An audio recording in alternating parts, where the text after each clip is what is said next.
Denis Bagja. Umur 24 tahun. 24 tahun.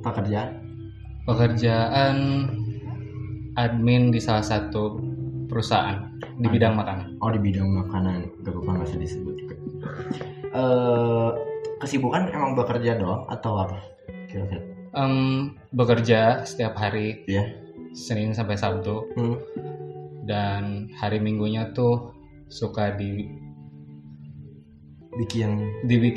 produktif lah. Produktif seperti Iya, bermusik atau juga ya diselangi sama nulis-nulis lagu juga. berarti hobi bermusik. Ya bisa dibilang Hobi seperti bermusik. itu. Apa sih yang membuat motivasi Denis untuk bekerja di sebuah di pabrik makanan itu? Jadi sebenarnya gini ya, saya tuh nggak tahu memang jalan hidupnya seperti itu. Ya.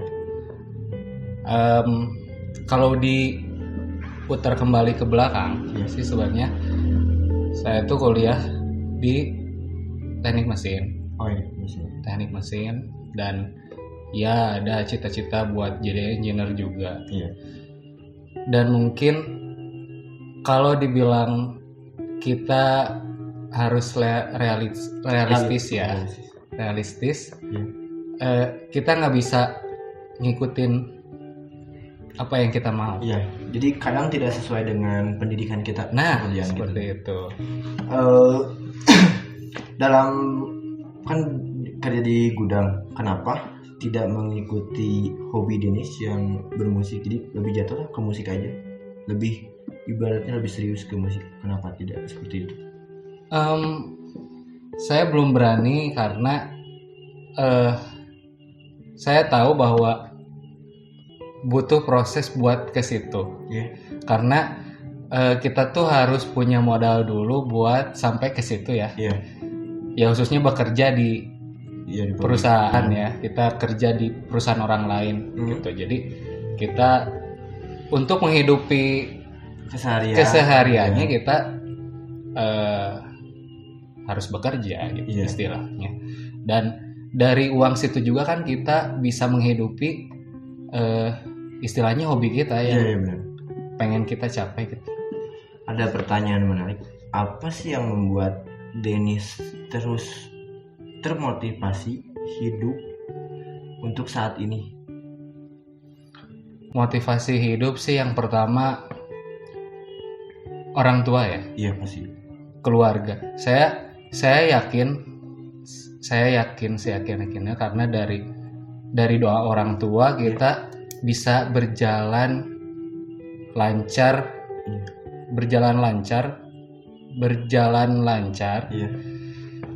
untuk menjalani hidup gitu. Jadi saya yakin sih dari doa orang tua saya bisa dengan lancar menjalani hidup ini. Selain keluarga mungkin? Selain keluarga ya teman-teman saya sih sebenarnya. Teman-teman saya, support dari teman-teman saya. Tapi ada nggak sih biasanya nih, kadang teman pun bisa menjatuhkan kita sendiri biasanya? Saya yakin itu sih sebenarnya. Cuman saya tidak terlalu memikirkan hambatan dari pertemanan itu sendiri. Jadi hambatan kayak orang-orang mau ngejatuhin saya, ya kalau impactnya langsung ke saya, saya jadi tahu bahwa ini orang begini ke saya. Cuman saya tidak memikirkan itu. Jadi kalaupun teman-teman saya atau teman saya yang seperti itu, ya saya tetap berteman. Cuman ada batasannya di situ. Seperti itu. Ada yang menarik juga nih. Kadang kan dalam sebuah tim bermusik nih, pasti ada satu yang membuat kejanggalan dalam tim tersebut. Biasanya ada. Tapi rata-rata pasti. Apa sih yang membuat kejanggalan dalam tim tersebut biasanya dalam bermusik nih? Yang pertama sih kekompakan ya. Permasalahan di misalnya kita ambil sebuah band. kita ambil sebuah band, kita nggak bisa ngebentuk, bukan nggak bisa ya, tapi butuh proses buat ngebentuk suatu band itu supaya kompak. Yang pertama sih kita harus nyatuin dulu keinginannya tiap individu seperti apa. Cuman yang kita lihat sih egonya harus lebih diredam lagi sebenarnya untuk mencapai sebuah sampai tujuan lah. Kompakan juga. Nah kan dalam bermusik, industri musik nih ya, mungkin di negara kita cukup besar lah musik gitu. Ada nggak sih kepikiran sedikit, kurang mah atau saya mah gak mungkin nih bakal sukses karena musik? Ada nggak seperti kepikiran seperti itu? Karena persaing kita tuh lebih banyak ya. Ada. Saya kira pasti setiap orang tuh ada punya masalah insekuritas ya. Iya, insekuritas. Istilahnya kita tuh nggak pede, kita tuh banyak pertimbangan kalau kita ngambil sesuatu yang kita pilih tuh kita berjalan dengan lancar nggak sih? Nah, sempat kepikiran cuman dari situ saya juga belum ngerasain saya juga yang penting saya ngejalaninnya dengan ikhlas ya, ngejalanin keinginan saya dengan lancar gitu. Dan karena saya rasa dari beberapa beberapa bulan lah, beberapa setahun yang lalu saya dikasih jalan sama Allah itu bahwa ada jalannya untuk saya ngejalanin produktivitas saya ini gitu. Ada jalannya gitu. Saya tuh mencoba untuk menangkap sinyal-sinyal itu dari Allah tuh. Kamu tuh harus gini, terus kemana gini. Memang lebih diarahkan. Tapi memang dari perjalanan itu memang tidak lancar gitu. Ada yang saya juga pengen terus. Misalnya kan kemarin ada saya ada job-job di kafe gitu. Terus itu cuma kuat berapa ya, 3 bulanan. Karena ada pandemi kan. Ada pandemi. Terus saya kenal lagi, saya diajak ke studio di Jalan Sumbawa ada. Pokoknya di teman saya diajak ke sana. Nah, saya nggak tahu saya bakal diajak ke situ dan diajak kerjasama di situ juga. Nah, baru saya dari situ, ini jalannya, maksudnya tinggal sayanya aja yang ngejalanin dengan sungguh-sungguh dan ikhlas. Pokoknya dari situ juga banyak dukungan dari orang-orang di sana yang ya udah, ini fasilitas udah dikasih, tinggal kamunya aja yang ngebuktiin. Ya saya mencoba untuk saya membuktiin gitu. Begitu. Nah sekarang kita lebih ke kepribadian ya. Boleh. Pernah sih ngerasa insecure diri nggak? Pernah nggak? Pernah. Dalam hal fisik nih, lebih ke dalam hal fisik. Iya. Dari fisik sih saya tidak terlalu memikirkan. Cuman saya mencoba menjadi diri saya sendiri sih. Ya ini saya gitu. Jadi nggak terlalu saya tuh mengikuti standar orang lain gitu.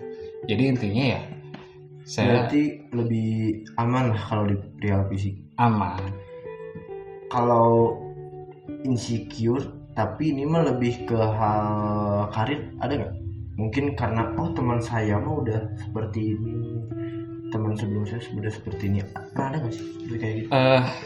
Gini ya, saya ngerasain tuh dari waktu SMK.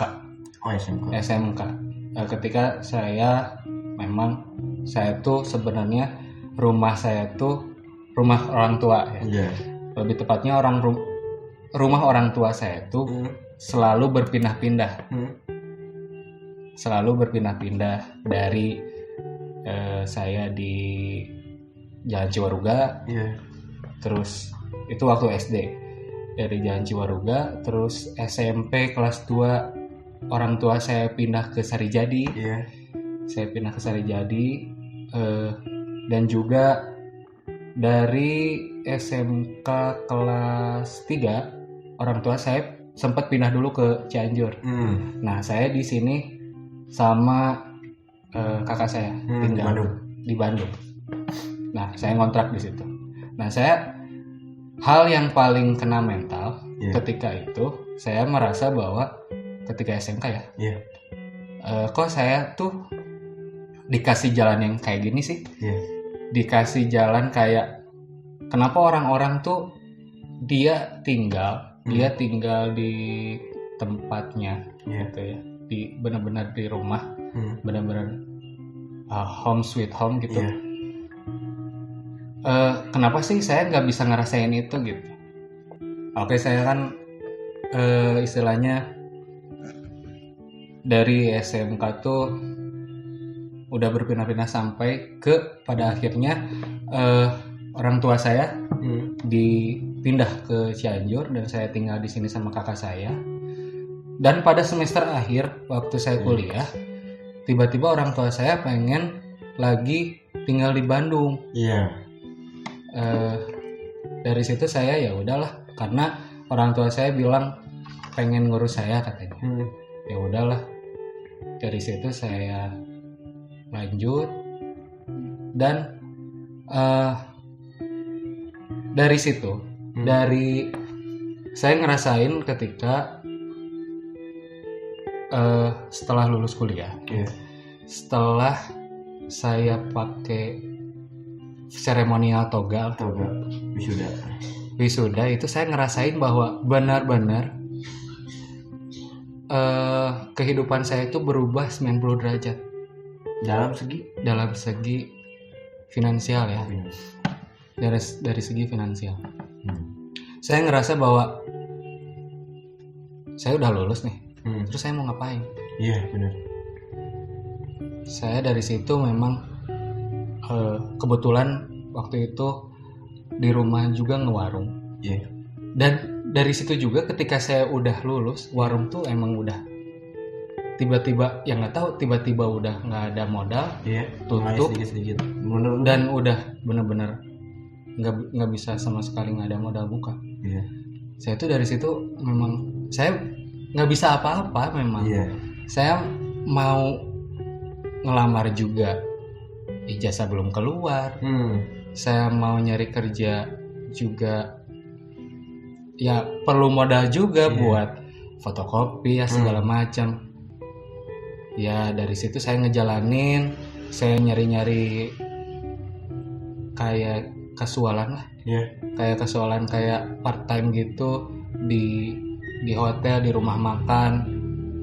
Ya kalau saya ngerasain sih itu kayak bener-bener, saya lebih kasarnya seperti babu lah. Lagi di mana titik terendah lah mungkin saat itu. Nah mungkin seperti itu, sampai saya dari jam 7, jam 6 pagi sampai jam 9 malam. Saya cuma dikasih, ya mungkin itu menurut saya kecil ya, karena harusnya waktu sama dengan uang ya. Saya itu dikasih 50.000. Itu dengan jam? Dari jam 6 sampai jam 9 malam. Jam 9 malam. 50.000. Ya. Saya coba untuk ya udah bersyukur lah. Ini saya juga buat modal buat cari kerja juga, terus buat sehari-hari juga ya, mungkin hanya bertahan berapa hari lah, kayak gitu. Jadi saya mencoba untuk bersyukur, kalau nggak gini saya nggak bisa apa-apa, gitu. Dan dari situ singkat cerita ya, saya dapat pekerjaan dari teman saya. Tujuan akhir Pandenis itu pengen seperti apa sih dalam segi dunia ini, dalam segi dunia juga? Pengen mempunyai apa, karir seperti apa, tujuan akhirnya seperti apa yang dipingin Dennis ini? Yang pertama sih saya pengen jadi seseorang yang berguna, khususnya orang tua saya. Iya. Seseorang yang berguna untuk orang tua saya, untuk keluarga saya, teman-teman saya. Ya siapa sih yang nggak pengen punya karya yang bagus ya? Iya.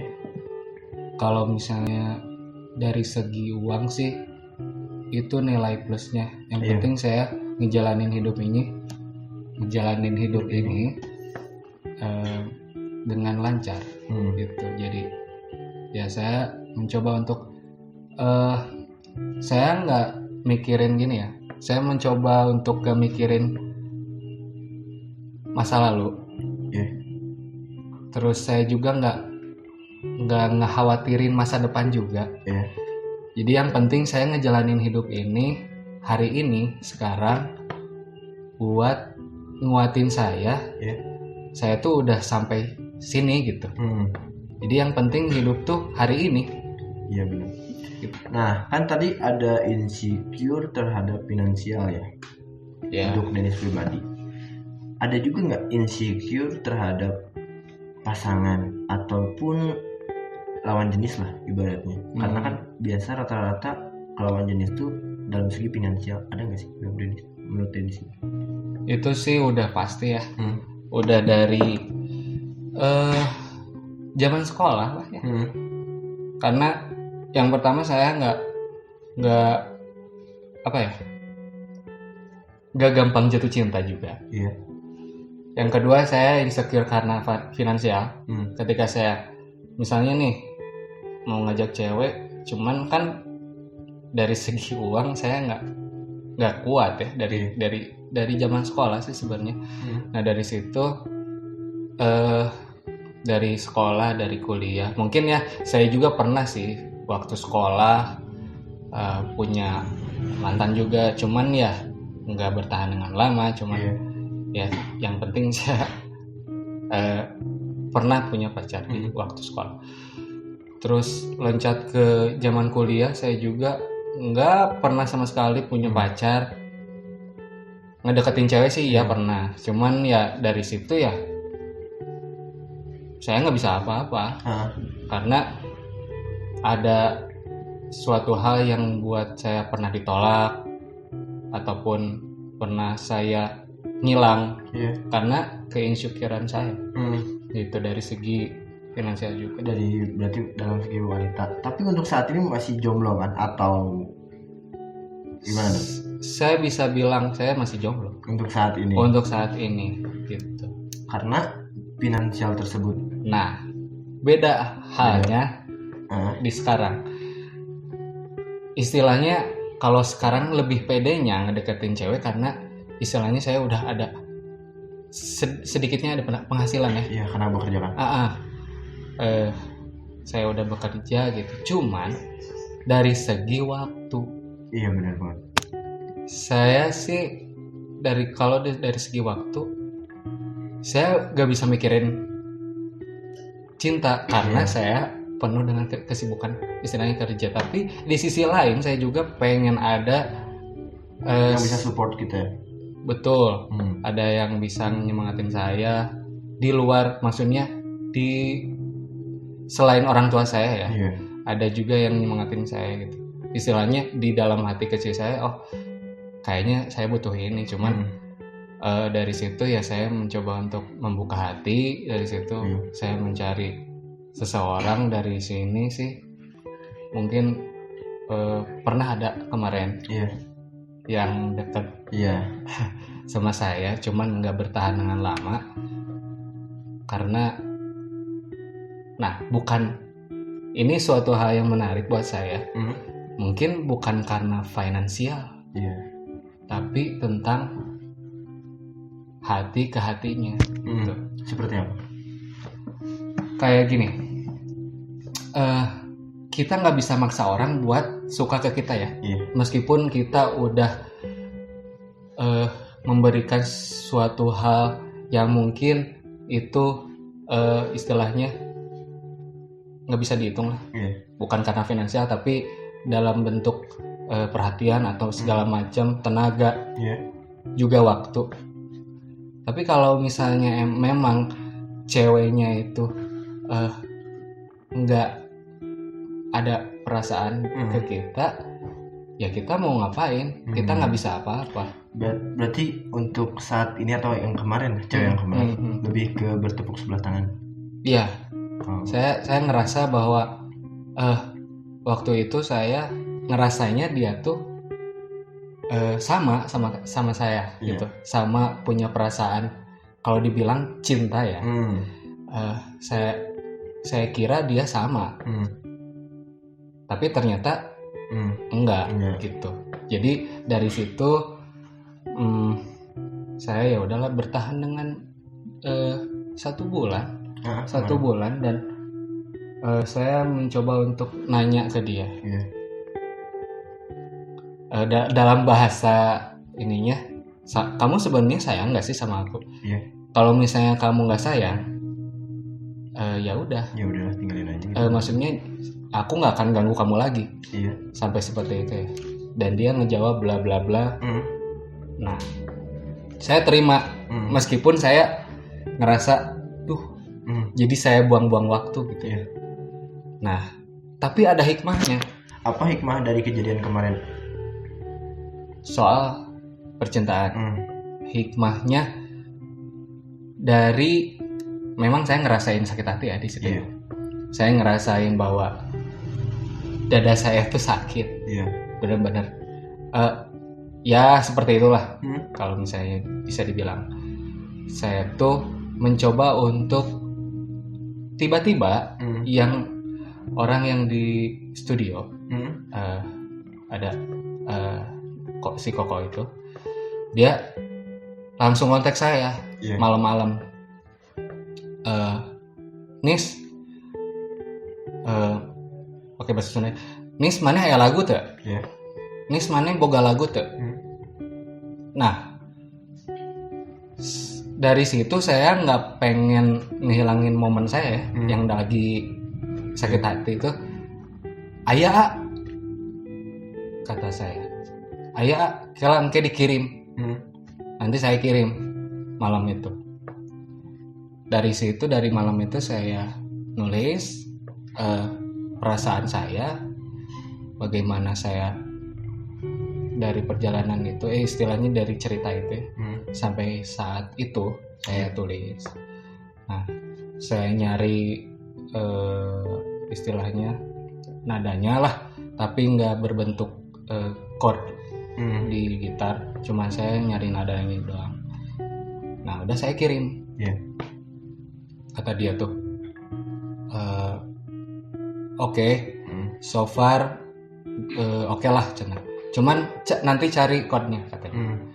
Udah gitu saya minta tolong ke teman nyari chordnya, dan jadi lagu. Saya kirim lagi ke si Koko, dan alhamdulillah sampai sekarang juga lagu itu emang istilahnya dipakai, diproduksi juga.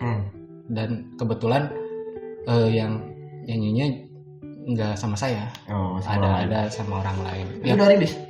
Belum. Belum. Nah, paling ntar lah ada rilis di, nggak tahu bulan ini, kalau nggak bulan depan kayaknya. Berarti ini lagu lebih ke kisah nyata pribadian. Benar-benar true story lah kalau saya bilang gitu. Saya ngerasa bahwa lagu ini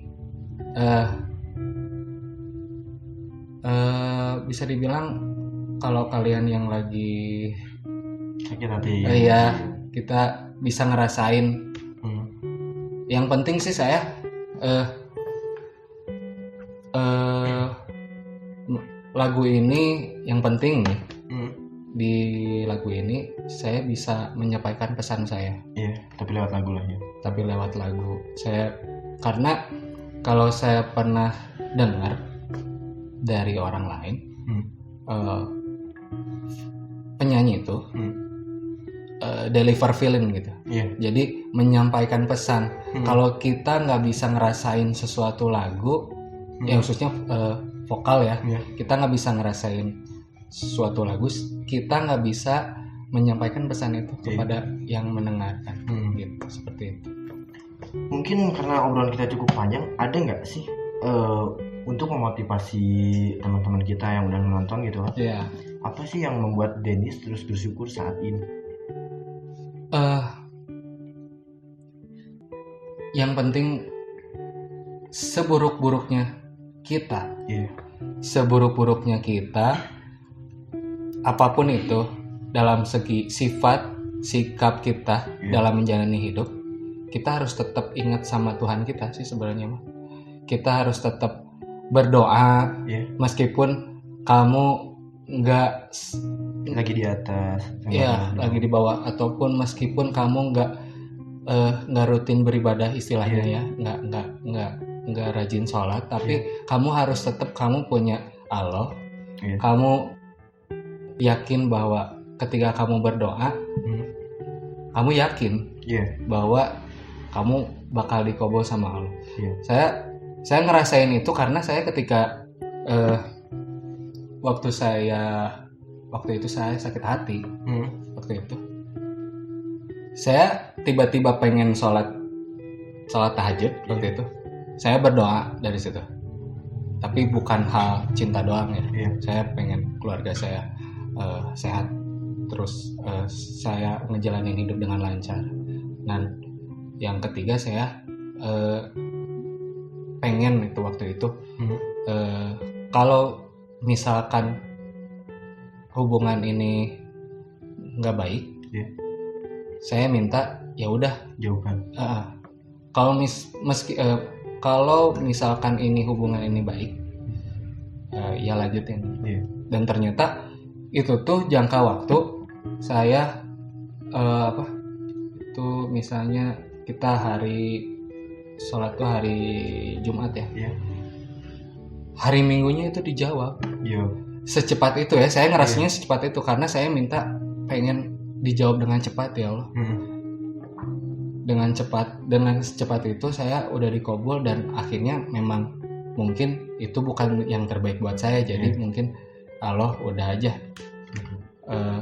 beres aja. Saya bersyukur dari situ. Saya ngerasain bahwa doa saya itu dikabul. Dan ada beberapa suatu hal lagi ya, ketika saya kemarin nih saya lagi di motor. Saya berdoa pengen punya cewek, perempuan yang sayang ke saya, yang care ke saya. Tiba-tiba saya dikasih jalan, tiba-tiba bisa ketemu ada seseorang. Itu people random banget lah, bisa dibilang dari Instagram. Terus saya ketemu, terus saya ya masih menjalani PDKT sampai sekarang, dan itu saya ngerasa bahwa doa saya juga dikabul oleh Allah gitu. Ya udah, cukup sekian. Thank you juga buat Dennis. Oke, siap.